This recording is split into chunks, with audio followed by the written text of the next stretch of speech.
Do not look at the sacks with him. He only has 3, but he's getting to the quarterback. He's really good at getting in the backfield. Personally, this is a move I thought they should have made maybe this offseason, trading for this type of caliber of a player. Welcome into the program, my friend. How you doing on a breaking news edition of Birds 365? I've had better days, Zander. Had better days, had better weeks. Keep that head up, my friend, Jeff. You got great things coming for your brother. I feel it. And we'll see. I mean, just cautiously optimistic is the term I always like to use. I got you, brother. I got you. Well, you're always welcome here. And I'm glad to have you, Jeff, because you can fend off some of the idiots with Jaire Alexander. But today, before we get to that, splash today. This is an actual splash. This is not a big name splash. This is an actual splash. What do you think Jaelan Phillips could do to help the Philadelphia Eagles? Well, the relationship with Vic Fangio was strong in Miami. One of the few that where it was very strong when Vic was with the Dolphins. So that's a positive. But look, he's got a career high in pressure rate this year, 18.7%. Do not look at the sacks with him. He only has 3, but he's getting to the quarterback. He's really good at getting in the backfield. Personally, this is a move I thought they should have made maybe this offseason, trading for this type of caliber of a player. I really like what Roseman did. I think he used that extra 3rd-round pick he had as a way to kind of jump over the Patriots who were interested in him. I believe the 49ers were also interested in him because they lost their guys. So, kudos to Howie Roseman for that. But again, I'm going to connect my Phillies thing here. Oh, he's just making up for bad moves he made this offseason or lack of moves he made this offseason. But kudos to him for fixing it. Well, I'm kind of torn on that because I do think you get into the season. Look what happened. This is a perfect bye weekend for the Philadelphia Eagles. I mean, everything that could have broken their way broke their way. Green Bay loses. Detroit loses. The Commanders lose. Even injuries, which are terrible, but significant injuries to the Packers, to the Commanders. I mean, everything broke the Philadelphia Eagles' way. And I think if you're a smart GM, you're going, boy, now the window was always open, but now you see the window is wide open. So why not increase the urgency? And by the way, they've been looking, this was well known around the league, Jeff. They were looking at Jaelan Phillips. They wanted to find a way. And they were still being, by the way, they were still being disciplined. They were going back and forth on the 3rd-round pick. They give up their own 3rd-round pick, which will be at the bottom of the round.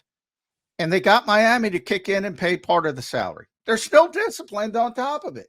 It's a great trade for the Eagles. And look, John, I love everything you said, too, because when I was going through the conference standings last night during the Sunday Night Football game, I'm thinking to myself, they literally are a win away in Green Bay next week, a win away against Detroit in 2 weeks, from basically having every single tiebreaker you need to have to win, to get the number 1 seed in this conference. That's huge. Yeah, could say that. And we know, hey, playing at Lincoln Financial Field in January is not fun for other teams. So getting that top seed is always a big deal. And the Eagles look like they have the inside track. A lot of football to play. Things the Eagles are going through this, and people have complained about some of the injury issues for the Eagles this year. It ain't even close to everybody else with these meaningful season-ending injuries. They've had this elongated, I don't want to call it luck because they hate that term, but boy, they are on a part heater. Of it is luck. Part of it is they're on a heater when it comes to guys being healthy, or at least not having season-ending injuries, and that can happen at any time. So in a way, too, John, and we talked about this in the summer. The blessing in disguise for them was, remember we talked about, okay, on paper, their edge rushers aren't bad if this works, if this works, if this works, but what if player A gets hurt or player B gets hurt? Well, they got player A hurt and Nolan Smith, and player B retired and Zadarius Smith after you brought him in. So I think they knew what they needed.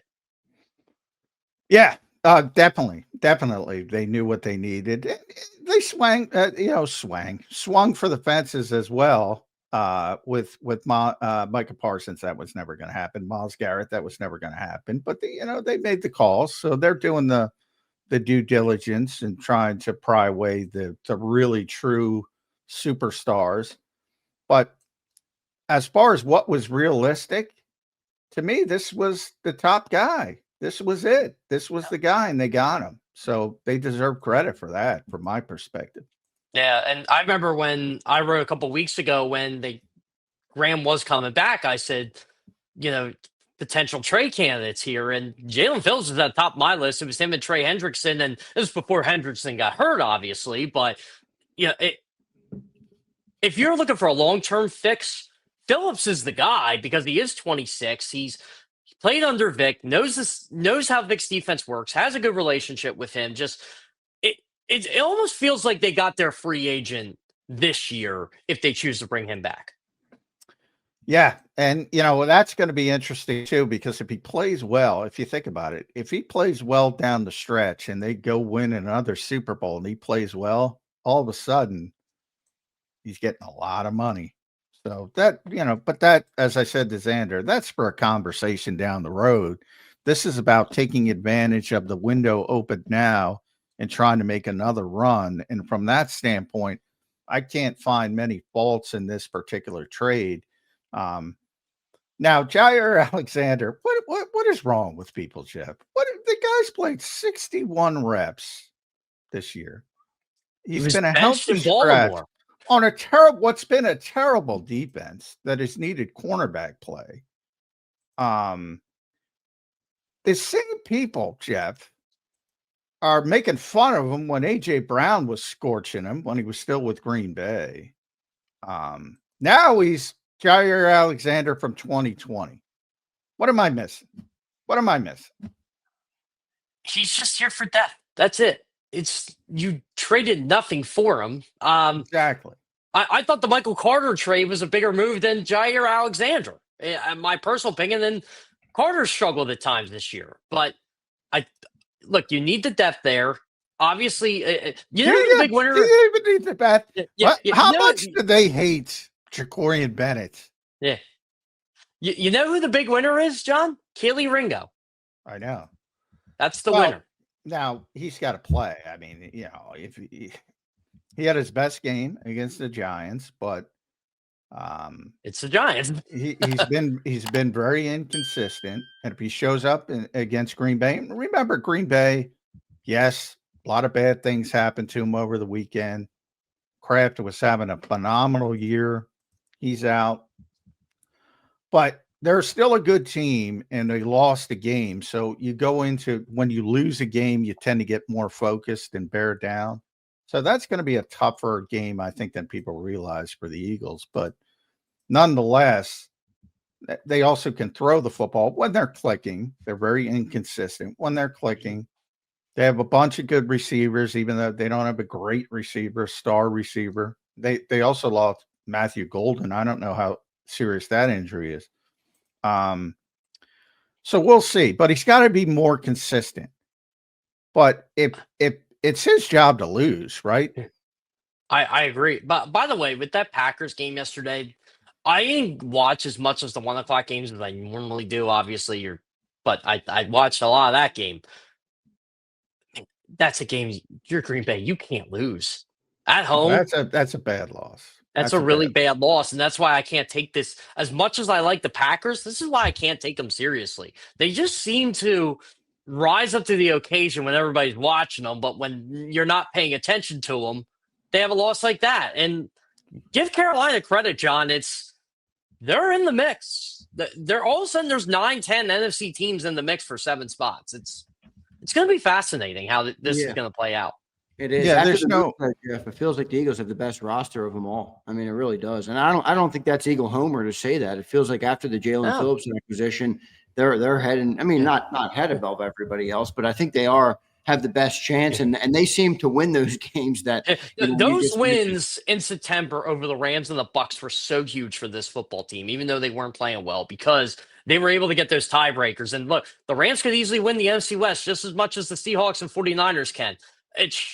I'm still impressed with the Seahawks. I've been impressed with them for a long time. John, your boy torched the Commanders last I night. know. Oh, but he can't play. Is it he so can hard?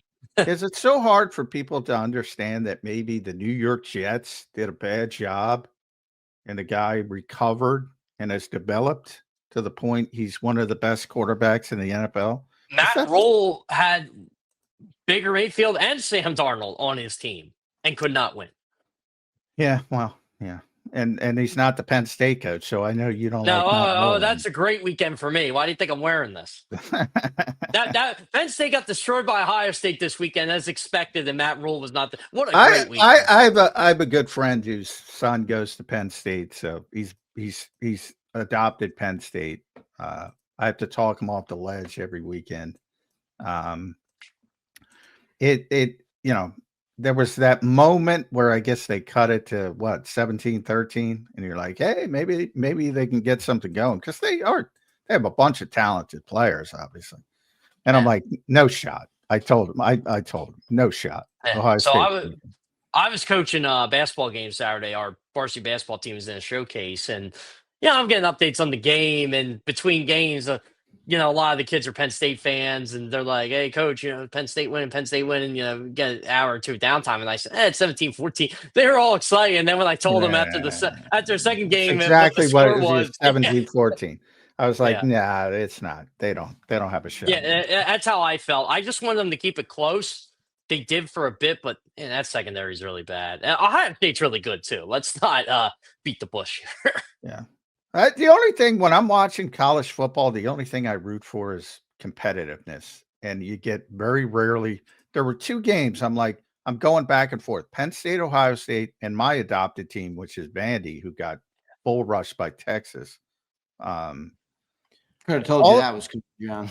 Well, Texas is very talented. How bad has Arch Manning been that team's not near the top of that? Until the last 2-3 weeks, he hasn't been very. He's come alive a little bit. He's come alive. Yeah, but come on, you got more talent than everybody else, and I was more speaking on Vandy. Eventually, the luck running out. Well, that's the whole point. They're an underdog. That's why I've adopted them. That's the whole point of being an underdog. And the SEC, it's very good. You get murder's row every single week. I mean, that's one thing I've always said about the SEC. They are right about that. You go from Missouri the one week to Texas, and they were both really good teams. Yeah, then you get a shitty team like South Carolina can even beat you if they play well on a particular day. So, it is more difficult than most college. Although there's, at some point there's going to be 4 college conferences, so everybody's going to be in a power conference. Big Ten had their way; it'd be a super league right now. Yeah. Anyway, back to the Eagles. People are probably pissed off because we're talking college. How dare we talk college football on the day? How dare we be football junkies, John McMullen? Yeah. Wait, I got to ask both of you this question because John, you've been on this from literally the start of the summer talking about this edge rushing group. Well, you bring in Jaelan Phillips now today. Phillips, Nolan Smith, assuming he returns, Jalix Hunt, Josh Uche, Brandon Graham. I don't even think you need Brandon Graham. But I don't think you do either. You do have him as a rotational, maybe a run stopping type of guy this year. Has that become, I don't want to call it a strength, but do you feel as though the weakness there at the edge that this team has had all year has now been patched up by the move of Jaelan Phillips? Jeff? Well, I think it's definitely better. I mean, when they got Brandon Graham, I said, well, you need more. You just can't rely on 37-year-old BG. And I think when you get Nolan Smith healthy, I think that's going to help. I mean, obviously that triceps injury was still bothering him. But again, that's a blessing in disguise because you know what you need. And you put too much pressure on Jalix Hunt, who's starting to come around a little bit. Josh Uche is doing what I expected him to do, which, again, that's more than fair. Azeez Owusu-Ari is hurt. It looks like he will be back at some point. I know it's a hamstring injury. What? He's not coming back. Yeah, exactly. But he's not part of it anyway. But the 5 guys Zander mentioned, I think this is good enough. Do you want that superstar? Yes, but Jaelan Phillips is good. Let's not sugarcoated here. He's a very good player. He's going to play well under Vic Fangio. It's a contract year. I think this is what they needed. I'll be honest. They should have done this in the summer. Yeah, well, I agree. They didn't do enough in the summer. And I said it pretty much the entire time. I cannot believe Howie Roseman is going into a season with this edge rushing room. I don't know how many times I said that. Ultimately, I knew he was going to do something. That started with Zadarius Smith. Unfortunately, that didn't work out. Walked away from the game. And Zadarius was playing well, by the way. That was working out. He was playing good football. And now they've turned the page and gone with Jaelan Phillips, which makes him much better.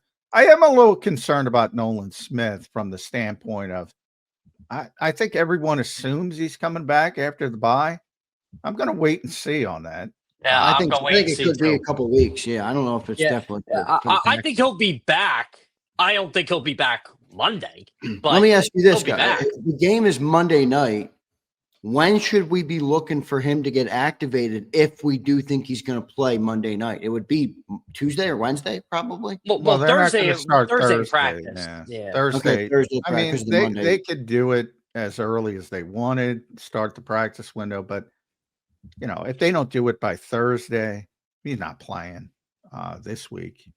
And I don't see why. And if it's imminent, they will definitely 100% start his practice one because you have 21 days.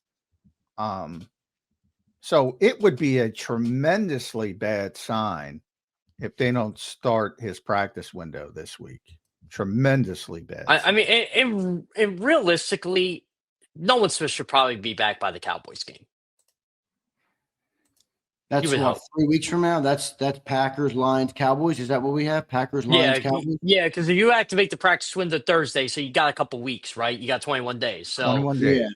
Yeah. So 14 days of that Thursday, that is the preparation for the Packers game. I think that's more than enough time. Yeah. Yeah. Because Nolan won't talk about it. I have no idea. But I thought it was notable when it was, because if you wanted to get him ready for the Packers game, I thought we'll start his practice window before the bye week, and you would have gotten some early practice in the ramp up period, and he would have been ready for Green Bay. So that was the first little hint that maybe it's not as close as people think. The only time I've heard from Nolan over the last month was when I saw him at his locker when BG came back and he was mocking us. Oh, BG, how's it feel to be back? BG, how's it feel to be back? I'm looking like, dude, you're on IR right now. Like, you should be focusing on that. But, yeah, right. Right. Like I get it. It's okay to have jokes, but it's like time and place, right? Yeah, no, I hear you. All right, guys, what do you think of the compensation here on this pick? Because I will say right now it looks like we had 2 third-round picks with the Eagles and the Jets. The Eagles give up the Eagles pick, which is probably going to be obviously later in the 3rd round. But there's still the possibility, right, that they get a 3rd-round comp pick for the Milton Williams move. So they could still end up with 2 3s in next year's draft. They give up a 3rd-round pick. It was the Jets' 3rd-round pick. That's still a pretty price to pay at the deadline, Jeff, for a player who's had 2 season-ending injuries. The last 2 seasons, he had an ACL and an Achilles injury. What do you think of the compensation that they gave up for Jaelan Phillips? I think it's what you had to give up, right? I think this was and you had the collateral to do it. I think that's why I think the Patriots, they tried to give up like a 4th rounder or a day 3, and the Eagles were like, hey, we got some collateral here, and we're probably going to get a pick back anyway. Let's do something with this. They're still going to have 9 picks. So they were never going to keep all 12, 13 draft picks they had. I think we all realize that. Right. I just think Howie Roseman said, you know what? I got an advantage here. I don't care if the guy had season-ending injuries. I know his relationship with the coordinator. I know he plays well under the coordinator. But basically, he plays well under any coordinator. But this is a guy that we feel like we are getting some bang for our buck here. That's why I was okay with the compensation. When you're a good team, I mean, there's different stages of an NFL life cycle. When you're a good team, and obviously the Eagles are a good team, I'm a Les Snead guy. F them picks. I'm an F them picks guy. When Yeah, you're now we're a young team, it's not like we were the 2018 Eagles when you needed young talent on the roster. You added a 26-year-old to the youngest defense in the NFL. I think that's good work right there. Yeah, that's true. And they got and Miami's paying part of the contract as well. So I mean, yeah, I there's nothing wrong with this trade from an Eagles standpoint. By the way, John, you want to talk about breaks? The Dolphins playing on Thursday night was a break because then they could reevaluate everything. Yep. Everything. Fire the GM and They literally, Chris Greer didn't want to trade any of these guys. And they said, you know what? All right, you're out. And Champ Kelly, Champ Kelly, getting mixed up with Champ Bailey. That's his marching orders. All right, we're going to rebuild this thing, take it down to the studs. Go get something for these guys. I don't think he's the only one going anyway. Yeah, exactly. Yeah, Chubb might go too. Yeah, I thought it'd be Phillips. Yeah, I thought it'd be Phillips or Chubb to the Eagles. More preferably Phillips, but Chubb played really well that year under Fangio too. I swear they were like the two guys on that defense that got along with Vic. No, Van Ginkel. Didn't Christian Wilkins get along with him too? Yeah, well, it was everybody got along with him except the secondary. Yeah, and really was Jalen Ramsey and Xavier Howard. That's it. That's really was it. Yeah, and they're the vocal ones, so it was what it was. I remember they were longtime press corners who didn't like playing a bunch of stuff. And I just remember they asked, like, I think it was Wilkins. I remember writing a story on it. I think it was Wilkins and it was Phillips, and I got the Dolphins transcript and they defended him. They said, hey, look, it's Ginkel loves them. And by the way, did you watch that game? The difference with that defense? Oh, yeah. That guy's on the field. That guy is, if he would have been here, if he didn't get hurt, he would have been here. Man, that is the perfect Vic Fangio player. Also, JJ McCarthy still is not good. He stinks. Don't care. They won that game because of Brian Flores. Brian Flores deserves that. Well, they won that game because Brian Flores had Andrew Van Ginkel. He's been out since week 2. He's been out. Yeah. So I think a lot of people don't realize he's not been playing. He was a defensive player of the year candidate last year. He's back. Amazing how big of an impact that guy makes. Andrew oh my God. He's a good player. They're a completely different team because he does so much. And Brady was doing it. I couldn't believe, because I thought that game would be 40-10, to be honest. But I didn't know Van Ginkel was coming back. I didn't either until Saturday. And Brady was doing the game. Brady's great, by the way. Brady's very good. I don't do a lot of, and he's a Michigan guy, so he was sticking up for JJ. I didn't like that part of it, but he's talking about Van Ginkel. It's like the screen game is evaporated when he's on the field. He's the best screen defender I've ever seen. He blows up everything. You know what I like about Brady, John? When you are geared in life to just be the best at everything you want to be, like if it's a walking contest, Tom Brady wants to beat you. Yeah, that's how he treats. That's how he treats his football. It's, you know what? No, they're paying me this money. I'm going to make sure they live up to that contract, and good for him. Yeah, he's very good. How about that Bears game, by the way? The Bears are fun. So was Cincinnati with Joe Flacco. Well, not the defense. Not the defense, but how about Joe Flacco, man? I love it. That game was dead and over. He's just chucking the ball around. What does that tell you, though, about the league, that somebody that age can just scorch everybody if he's given a modicum of time? I think that says some good and bad about the NFL. I think Ben Johnson is right, and I listened to his post-game locker room stuff. I don't tend to do that, but I had more time, and he goes, I think he's right. They lose that game last year, the Bears. That's a game they lose last year. Well, how about that tackle? Yeah. Not tackle. That tackle attempt with Loveland. I mean, that was a hell of a throw. You got to get that. Caleb Williams. He ripped that thing. He ripped that thing. My last article for CBS was, and it was we have these things called budget items, and one of my big weekly articles was I do an overreactions column, but they wanted me to expand it and do predicting them. And it's basically a prediction on the week. And I said, Caleb Williams is going to be the first Bears quarterback to throw for 30 touchdowns. I thought he'd light up the Bengals defense. And in fairness, he did. They didn't have 4 touchdowns like I thought, but he had 3. That also the tight ends in this league are unbelievable. Colson Loveland, Tyler Warren, Brock Bowers. Brock Bowers is like, what a oh difference my he made. God. Sam Laporta. Tucker Kraft, man. I mean, I know Tucker he's Kraft, out now. I don't know if he's hurt going to be now. done, you guys think? I think he's done for the year. I think you know what? Luke Musgrave doesn't suck either. Like, it's just Tucker Kraft is better. Yeah, so Tucker Kraft's crazy good. Another guy too, like I think he will get traded this week, Zach Ertz. Well, at this stage of his career, he's still amazing, but the new breed of tight ends that they just can't deal with those guys.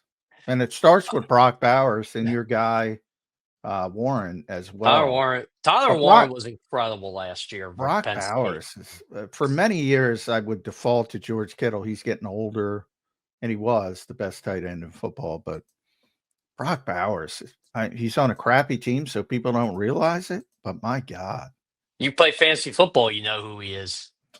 I don't, but I you know who you're talking to, Jeff Kerr. I know, but I'm just saying, if you play fantasy football, you definitely know who Brock Bowers is. That's like saying if you play Madden, you'll know who he is. To John, come on, man. Honestly, a whole generation of fans got into football because of Madden. Absolutely.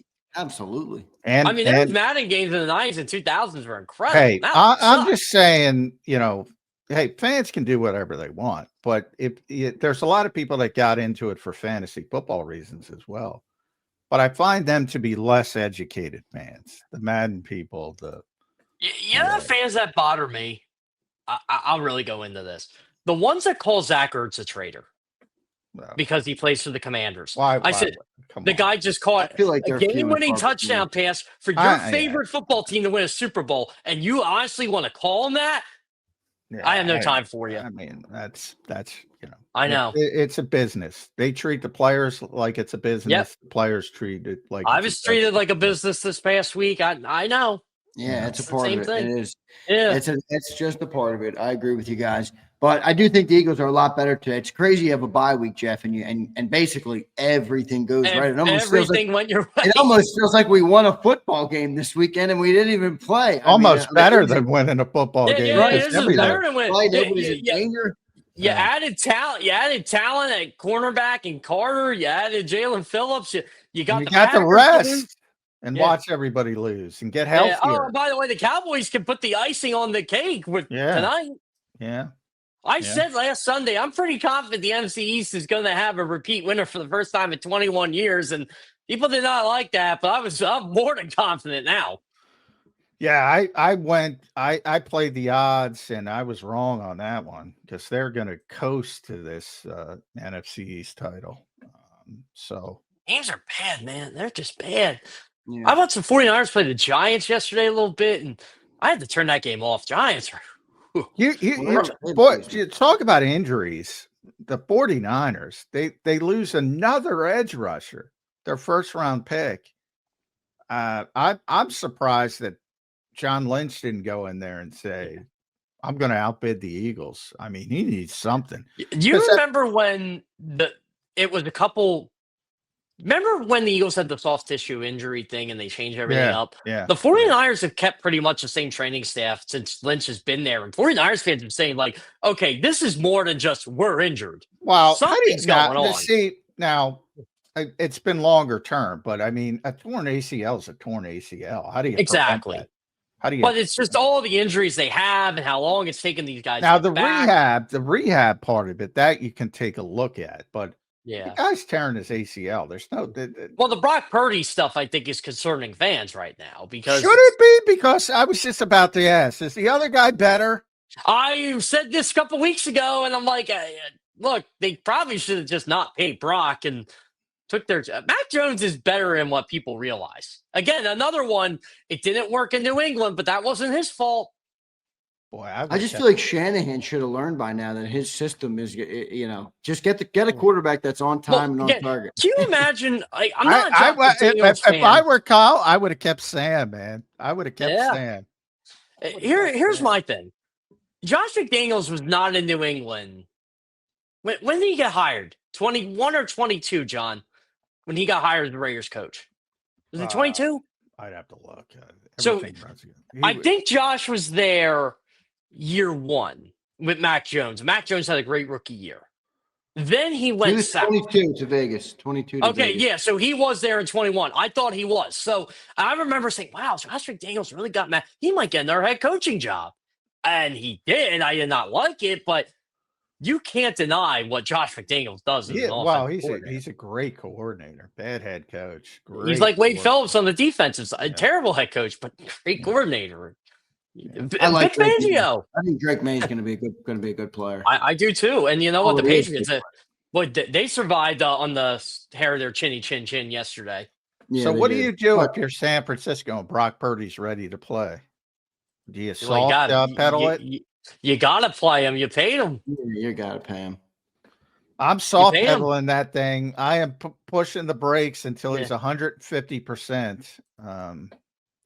But here's the thing: he's been quote unquote ready the past like 2 weeks, and then all of a sudden he's out. So, how do you bench a guy who keeps winning games? It's hard to do.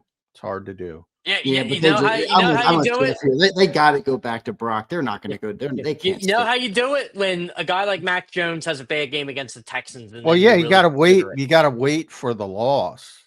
You got to wait for the loss. Yeah. And he's not won every game, but sneaky good game yesterday. Sneaky good game. How bad is the Jaden Daniels injury? Horrible. Horrible. Like, I saw the clip, but it's not throwing. It was grotesque, but it's non-throwing. So that's good. I saw Dr. Chow talking about it. It's not career threatening. And he might even make it back by the end, but he won't because they won't be relevant. So why would you? I would say also Eagles fans, your last 4 games now.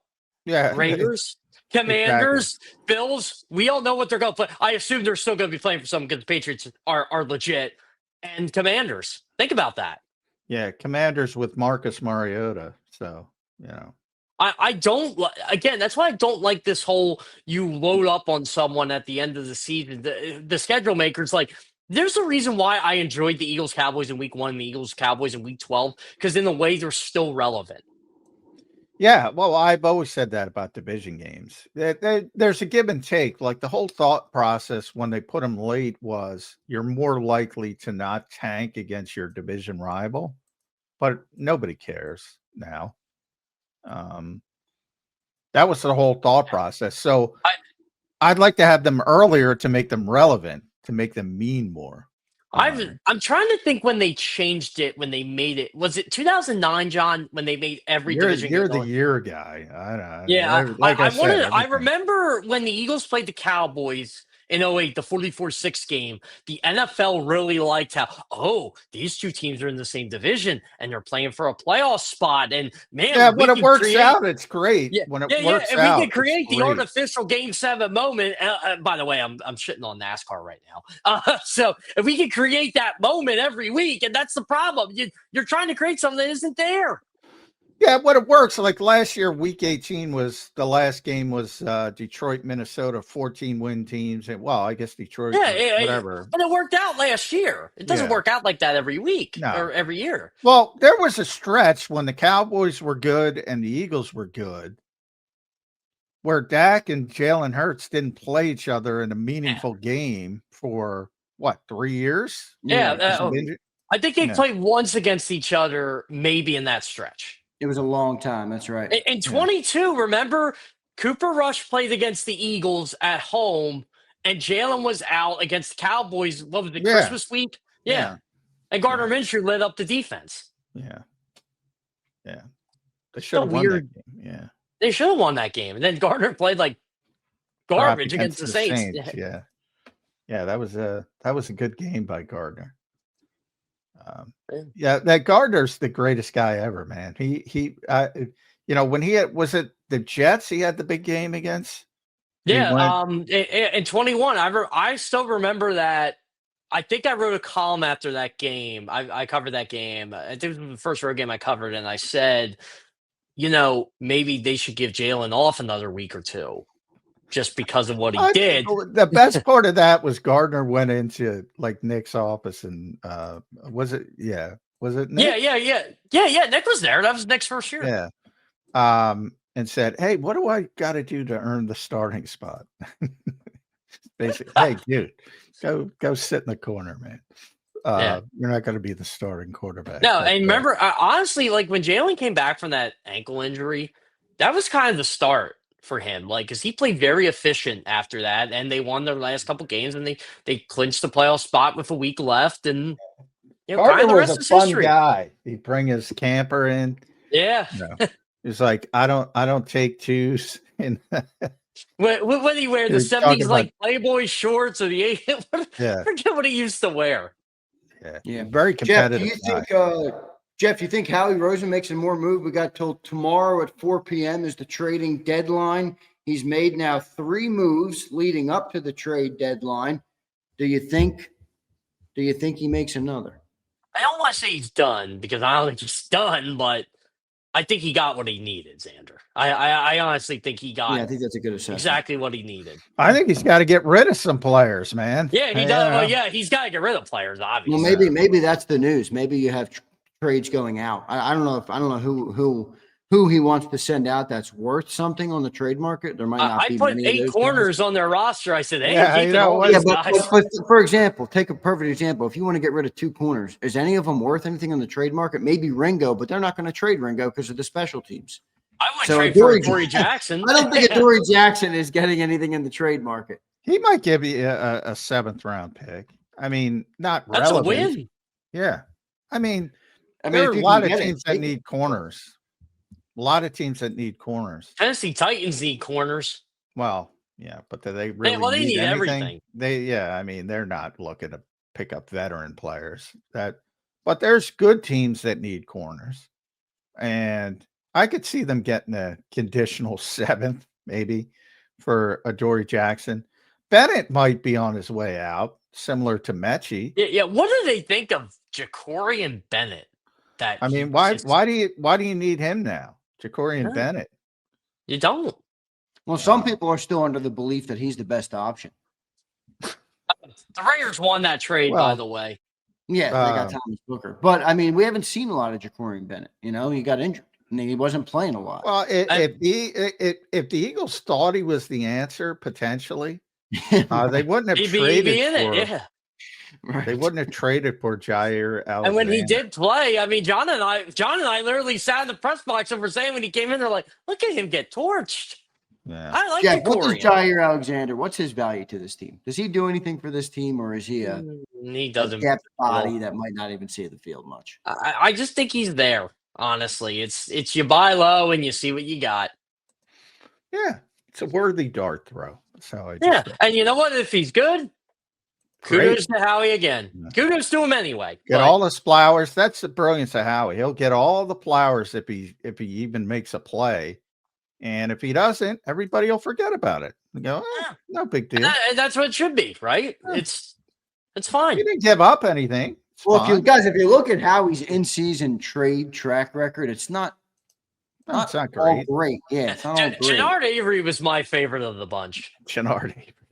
Look, I remember Robert Quinn. They brought him. He had like a bunch of sacks the year before. Golden Tate won you a playoff game. Golden Tate, that's right. I remember Golden honestly, Tate. I think Golden Tate justified the 3rd round pick when he caught that touchdown in the playoff. It's funny. He ran the wrong route, but still won the game. Yeah. Sometimes that's and he trashed them on the way out, too. Yeah, he did. Yeah, I think he still trashes the Birds today. When he does, yeah. I like Golden Tate, too. I always thought he was a character. So he gets a lot. He gets a lot. He's not well liked. I will say that. Golden Tate. Did Slay like him? I never got to ask Slay that. They were teammates. Don't know. Don't know, but I know Percy Harvin doesn't like him. Oh yeah, obviously. I think that one is well known in the NFL world. Go look it up if you guys. I know I know Nelson didn't like him. Nelson Aguilar. Oh, Nelson had I gotta give Nelson credit for still being around because that guy went through hell and back. Yeah. That's my favorite Nelson moment. He remembered me, and I wanted to talk to him about he caught touchdown in a playoff game against for the Ravens against the Texans, and he saw me. He said hi to me, but he said, "Philly media, man, I'm sorry, I ain't talking to you." That's classic. But he said hi to me, so asked me how I was doing. But that was it. That's how far There's he famous, my somewhat famous dust up with Nelson in the locker room. Oh yeah, there's a famous one with you. had to do with Golden Tate because he was upset that I wrote. And by the way, I was wrong. Nelson was a better player. But I said, hey, well, first of all, I said to Nelson, like, Howie is the one who traded for him. I didn't trade for him. Number one, I don't know why you're mad at me. It's an indication he gave up significant that he thought he was a better player. He was wrong. Howie was wrong. I was wrong. But Nelson didn't like it. Yeah. Well, he guys rank the cornerback 2 options. You got Jacorian Bennett, Keely Ringo, Adoree Jackson, and Jaire Alexander. Keely Ringo's 1 right now to me. Ringo 1. All right, who you got else? But if you move Cooper to the outside, obviously it's Cooper. Well, yeah, leave that aside for a second because I don't think they want to do that.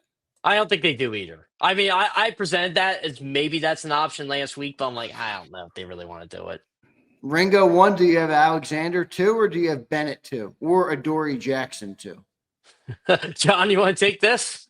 Well, right now, unless they trade him, Jackson's 2. Right now, it's Ringo 1, Jackson 2, Bennett 3, Alexander 4 as he comes in. Oh no, Alexander 4?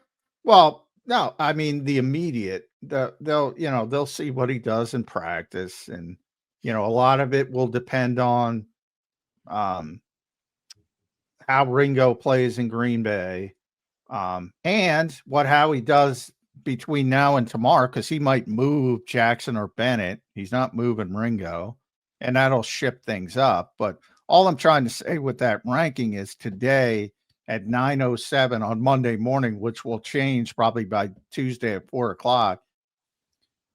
He's the new guy coming in, so he's last. But I do think they're not. What the Alexander trade means more than anything else is they don't like any of them. They don't like Ringo. They don't like Jackson. They don't like Bennett. And they're trying to throw another one in the mix and throw everything in the hopper, roll it around, and see who comes out the best in the end. Yeah, I agree. And I remember someone said, 5 years ago, I said, I'll tell you what I was doing 5 years ago in life, in terms of just even going to the supermarket. So don't give me that. Think about that. Give me 5 years ago. Yeah. I and it's my own fault, but Jeff appreciates it because he knows what we deal with. But some of these people, you get attacked for giving your opinion. And they want your opinion. That's the irony of it. Thunderdome, boys. We have a privilege to talk about sports for a living. I think it's a good thing at the end of the day. It is. I do too. I mean, but there's got to be a logical foundation, or I'm just muting you. I'll tell you that right now. There's got to be a logical foundation. The point is, you actually tell people you mute them. I don't tell them that. Oh, yeah. John says that's the best part. It's undefeated. Well, John, no, nobody knows. Your guys' segment, the Jeff Kerr segment here is famous for John and Jeff collectively coming together to bitch about the 5 people who bitch at them on Twitter all day. I have to give the fans credit here. Last week, I got so much support from fellow media members, from fans across the board. I'll say it, I was down in the dumps Wednesday. I really was. I went and I coached my team, and I gave an emotional speech as an assistant. And it was, I watched Trey Savage pitch, and that made me feel a lot better. But because I know him and the family, but right. man, He's from Boyertown, like, Jeff. You know yeah, him well? he's Jeff honestly, is responsible for his success. I'm going to go that honestly, far. you guys know how far he lives from me? Like literally 5 minutes. My buddy, who is the head coach of Boyertown, Trey Savage is his neighbor. So it was really cool just to see that rise the whole year. But like when I put that out Thursday, I'm like, man, this is the thing I don't want to send. I just press send. I turn off the phone. I check the notifications. Like I had so many people where like John reached out right away, Ed, Martin, just across the board from the Eagles beat, from national writers. It was really cool. It was really surreal. I felt so much better after that. That's good, Jeff. And Jeff, I'll tell you Yeah. this. All right. And I Especially understand from that the fans too. Yeah. I understand that it's a tough situation. You got a Yeah. great work ethic, number one. You got Mhm. great passion, number two, and you got great talent, number three. Those types of people make it, in life. And I'm confident that you got a lot of good things coming. So And it I'm was happy crazy. to hear Like, you got good reception. though. as a writer, I wanted answers, but I knew I wasn't getting those answers. I know the reason, but there's always a reason behind the reason, right?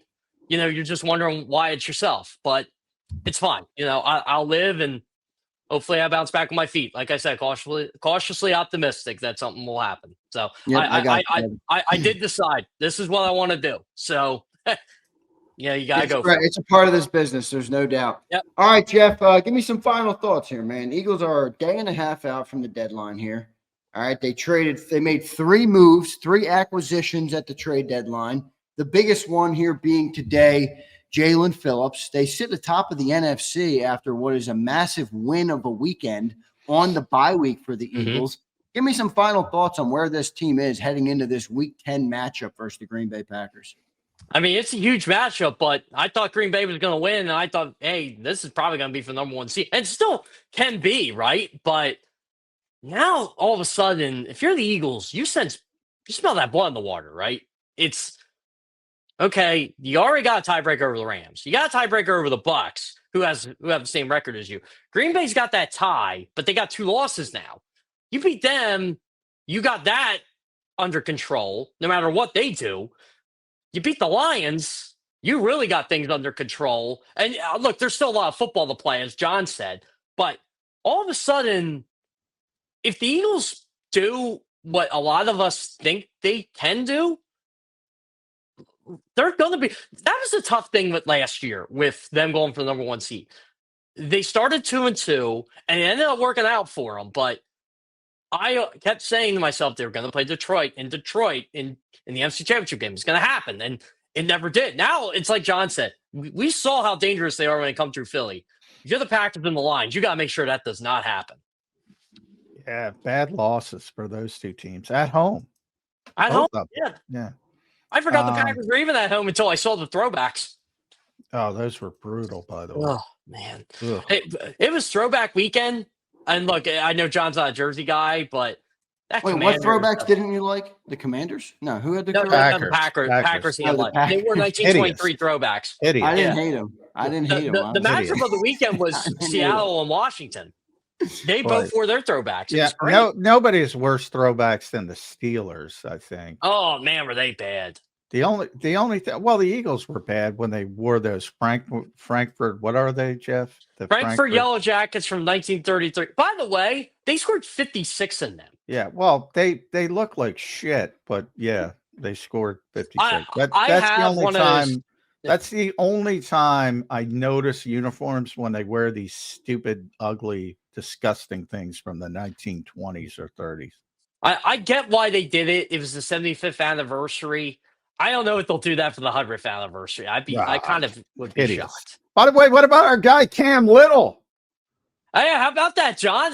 We said someone was going to do it. I should have guessed it was him. Thought it'd be Aubrey, but 68 yards. By the way, Tom Dempsey, I'm old, but people should remember him if they're longtime Eagles fans. He didn't do it with the Eagles, but he had the record for like 30 years. I think he had the most 50-yard field goals, though, in an Eagles uniform until, I want to say, Akers, and then Elliott broke it. Akers. So he set the record in 1970. It was 63 yards. It held up for like 30 years. Tom Dempsey and that steel toe boot he had because of his toes were messed up. Yeah. 1, 2, 3, 4. I'm counting them up. 5, 6, 7, 8, 9, 10, 11, 12 kicks of over 63 yards since Jason Elam tied the record, like 30 years after Tom. Prater was the first one to break it, right? Was it Prater? Let's see. I got it in front of me. 2011. It was actually Janikowski tied it. Who broke it? Yeah, it was Matt Prater, hit from 64 in 2013. John, do you remember the game in 08 when the Raiders put out Janikowski kick a 76-yard field goal at halftime and he kind of had the distance? Yeah, that dude had. Are they juicing the balls? They're juicing the balls, aren't they? They are. They are. They think they're. I don't know how you juice a football, but they think. I've talked to a couple kickers. They won't say. I think they know something. I mean, Vic a different ball. Vic brought it to light earlier this year at a press conference. I mean, he went on a rampage about it, like an unprompted tangent from Vic Fangio. I asked Michael Clay about it in camp, and I got the same Michael Clay answer. Well, but you know what? You know what set the Eagle? Chase McLaughlin is a pretty good kicker, but he's never been known as the big-legged guy who's going to kick it from 65. Right. And he drills that, yeah. I mean, he's like making when Matt it Bryan hit the 62-yarder to beat the Eagles in 06. I'm thinking, okay, it's hot out, it's humid. He kicked the line drive and it went through. It's like you couldn't believe it, but you could if you looked at the elements. Now he's just playing the football. Yeah, like Aubrey, he's gonna break. He's gonna hit 70 at some point. Tucker, Jerry will have the fans on, right, John? Yeah. That's always a conspiracy theory. I hear that all the time. Joey Sly's got a big leg. Like, there's certain guys that have these massive legs, but Chase McLaughlin came out of nowhere and he's banging through a 65-yarder. That was weird. Anyway, I've had people ask me over the summer, like, what do you think they should do? And I said, honestly, I probably would go to the college lines, the college hash marks. Yeah, that'd be a good idea. Make it a little bit more difficult. Yeah. Just do that. It's like a minor change. It's fine. Like I don't think he should move the goalpost. I'll tell you what, though, on a bigger level, these coaches got to start coaching differently, because if you take a lead late in the game and there's like 40 seconds left and you're getting the ball at the 35 or even further, you need like 20 yards. Yeah. You got to start coaching differently, and as usual, NFL coaches are slow to adjust. I see a lot of guys game management just messes. So I know we don't realize this, John, because of the stadium that the Eagles play in, but a lot of these stadiums are becoming very favorable to kickers. Yeah. You watch around the league, and there's going to be more of them. Yep. Yeah, no doubt. All right, Jeff, good stuff, man. Appreciate you joining in today. As always, a lot of talk in the NFL world, a lot of talk with the trade deadline coming up. So appreciate you doing it today, my friend. Thanks for being here. We'll talk to you again soon. All right, brother? Yeah, sounds good. By the way, I watched a lot more football than I thought I was going to yesterday. Yeah, well, welcome to our world. It's a habit. And that means you just saw a bunch of shitty football. That's what that means. Right. You know what it is? I think I enjoyed it more because I knew I wasn't glued to the computer. You definitely enjoy it more. Yeah. Like I watched Chiefs Bills. I watched the whole thing. I'm like saying that's pass interference and that's this and that's that. And don't even get me started on the officials. They did a live Key and Peele skit in Carolina with Rico Dowdle. I was like, I almost tweeted it yesterday when Mahomes threw the one up before the last throw, the one he threw to Tyquan Thornton, which I thought Thornton was going to catch. I'm like, any other time that's pass interference, but until it's not. That's what I don't get. I stand by my long-term policy. You can't fix a problem till you identify the problem. And people think the problem is officiating. It's the damn legislation. I wish I could convince people. Also, I am so glad someone watched games yesterday, and I'll give him a shout out. John Marks of the Fanatic. Watch the Bills Chiefs. Watch it. I've been saying this for months, years. Other teams try to run the tush push. I know John hates it, but it's the same issues. False starts. Like, it's not the Eagles. It's just magnified because it's the Eagles. Well, I think it's magnified here because it's the Eagles. It I is. saw 100 Eagle sycophants going, nobody cares if somebody else runs the tush push. No, nobody cares if the Eagles run the tush push. You know, when it's a shit show, the whole officiating thing is fucking a brutal look, I think. Oh, all of a sudden, that's the big talking point. Nobody can officiate the tush, but I haven't heard that literally ever since the play started until this year. Well, they haven't had trouble officiating it. Yeah, they're just trying to find ways to get rid of it. So, but I think people get caught up in the reasoning. Everything the NFL and Roger Goodell admits, privately anyway, he does not see NFL officiating as I'm trying to explain. He calls it a public relations problem, not a competitive problem. And he's right. He's right.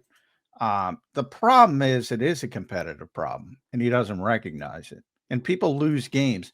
And when people lose games because of bad legislation, they lose jobs and they lose support staff. There's people, when a head coach loses his job, you know how many people lose their jobs? A lot of people. One coach, exactly, or one person. Okay, so this is to back up John's point here. The NFL went with those replacement officials in 2012 for as long as they could until something drastic happened. The Fail Mary happened. All of a sudden, got to get these guys back. And remember, it was a month. Remember, John? It was a month. Yeah. They went with these guys. They were terrible, but they lived until they couldn't.